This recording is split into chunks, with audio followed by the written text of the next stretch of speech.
Certitude en période d'incertitude. Jour 2.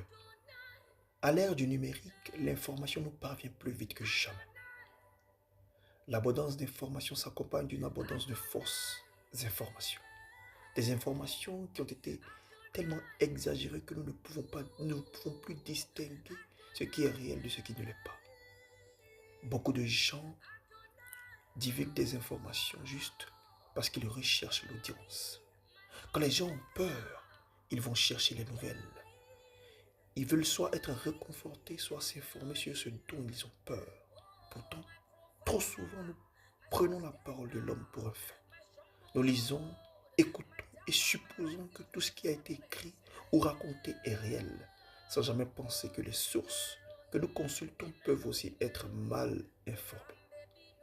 L'unique vérité que nous connaissons est que Jésus-Christ est mort pour nos péchés. La seule vérité vérifiée, citée et sourcée, c'est que Dieu sera là au début, à la fin. De l'ouverture jusqu'à la fermeture, il est le créateur et la source. Et sa parole est sans appel.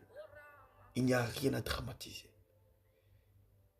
Il n'y a aucune vérité qui n'ait été révélée par Dieu.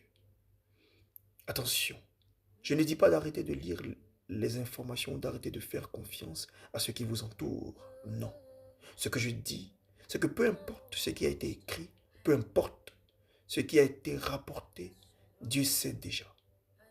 Les plans de Dieu pour nous ne changent pas à cause des actions des hommes. Les plans de Dieu sont inébranlables et ne dépendent pas de ce qui se passe autour de vous. En vérité, en période d'incertitude, Dieu demeure constant. Alors que nos plans peuvent tomber à l'eau et changer, le plan que le Seigneur a en réserve pour nous se réalisera forcément. Loué soit le Seigneur. Restez connectés.